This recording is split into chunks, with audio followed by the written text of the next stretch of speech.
মিষ্টি আলু সেদ্ধ করে এমনি এমনি খেতে ইচ্ছে না করলে সাথে 3টি উপকরণ যোগ করে বানিয়ে ফেলতে পারেন মজাদার পাটিসাপটা।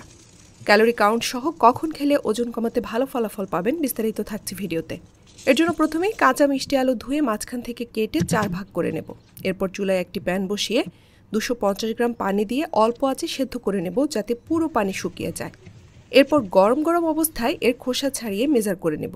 ইউএসডি এর তথ্য অনুসারে 150 গ্রাম মিষ্টি আলুতে রয়েছে 129 ক্যালোরি। এর সাথে দেব একটি ডিম। এরপর কাঁটা চামচ দিয়ে কিছুটা চটকে ব্লেন্ড করে নেব। এরপর দেব 1 কাপ দুধ, তারপর 2 টেবিল চামচ কর্নফ্লাওয়ার। হালকা লবণ দিয়ে ভালোভাবে মিশিয়ে নেব। চুলায় একটি প্যান বসিয়ে ঘি ব্রাশ করে নেব। এই উপকরণ দিয়ে মোট 3টি পাটিসাপটা তৈরি করব।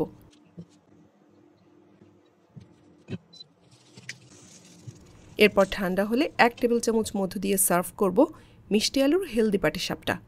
ডুবো তেলে ভাজা যে কোনো স্ন্যাক্স বাদ দিয়ে এই খাবারটি বিকেলের নাস্তায় খেলে ওজন কমতে বাধ্য। মিষ্টি আলুর সালাদের রেসিপিও আমি শেয়ার করেছি, দেখার অনুরোধ রইল। স্লোগান হোক একটাই, ফিট থাকতে শান শওকত নয়, সচেতনতা প্রয়োজন।